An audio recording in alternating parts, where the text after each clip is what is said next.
வீட்ல நீ என்ன பண்ற? சும்மா தானே இருக்க அப்படின்னு சொல்றவங்களுக்காக தான் இந்த வீடியோ. வாங்க நான் சும்மா இருக்கிற கதைய சொல்றேன். நான் மட்டும் இல்ல, எல்லா பொண்ணுங்களையுமே இந்த மாதிரி தான் நெறைய பேர் சொல்றீங்க. காலையில எந்திரிச்சதும் நம்ம வயித்த நெறைக்கிறோமோ இல்லையோ, நம்ம பிள்ளைங்க வயித்த நெறைக்கணும்னு தான் பார்ப்போம்.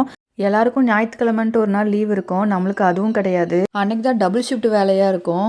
ஈஸியா சொல்லிடுறீங்க, வீட்ல சும்மா தான் இருக்கோம்னு சொல்லிட்டு. இவ்ளோ வேலையும் செஞ்சுட்டு நீங்க சொல்ற அந்த வார்த்தைய கேட்கும்போது எங்களுக்கு எவ்ளோ கஷ்டமா இருக்கும்னு சொல்லிட்டு உங்களுக்கு புரியறதில்ல. நீங்க செய்ற வேலைக்காவது சம்பளம்னு உங்களுக்கு ஒண்ணு குடுக்குறாங்க. வீட்ல நாங்க இவ்ளோ வேலை செய்றோம். எங்களுக்கு சம்பளம்னு எதுவும் குடுக்கறது கிடையாது. வீட்ல வேலைக்காரங்க வச்சா கூட இதுக்கு தனி சம்பளம்னு குடுப்பீங்க. அந்த சம்பளம் கூட எங்களுக்கு கிடையாது. ஆக மொத்தத்துல நாங்க சம்பளம் இல்லாத வேலைக்காரங்க. கேட்டா வீட்ல சும்மா இருக்கோம்னு எங்களுக்கு பேரு. சரிங்க, இதெல்லாம் பேசி என்ன ஆக போகுது? எதுவும் மாற போறதில்ல. இன்னைக்கு எங்க வீட்ல காலையில டிஃபன் வந்து நூடுல்ஸ், தோசை, பழைய சாதம் இது எல்லாமே இருந்தது. அது எல்லாமே ஆளுக்கு கொஞ்சம் கொஞ்சமா சாப்பிட்டுட்டு மதியத்துக்கு ரசமும், கறி தொக்கும் வைக்கலாம்னு சொல்லிட்டு பிளான் பண்ணிட்டோம். ரசத்த வச்சுட்டு சாப்பாடும் அடுப்புல வச்சுட்டு என் பொண்ண வந்து விசில் அடிச்சோனே ஆஃப் பண்ணுன்னு சொல்லிட்டு நான் வந்து சிக்கன் வாங்குறதுக்காக கடைக்கு வந்துட்டேன். சிக்கன் கடையில 1 கிலோ சிக்கன் எவ்வளோன்னு கேட்டா, தொலி எடுத்தது வந்து 270, தொலி எடுக்காதது 240ன்னு சொன்னாங்க. என்னடா இது ரூ. 30 டிஃப்ரெண்ட் இருக்கே! சரி என்ன பண்ணுறது? தொலி எடுத்து தான் வாங்கிட்டு வந்தேன்.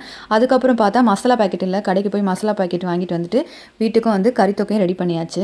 இந்த வீடியோ வந்து வீட்ல சும்மா இருக்கிற பெண்களுக்கு சமர்ப்பணம். நான் என்னையும் சேர்த்து தான் சொல்றேன். நான் வீட்டு வேலையும் பார்த்துட்டு எனக்கு டெய்லரிங்கும் தெரியும். இவ்வளோ வேலை செஞ்சும் என்னையும் அப்படிதான் சொல்லுவாங்க. நீ வீட்ல சும்மா தானே இருக்க அப்படின்ட்டு. என்ன பண்றது?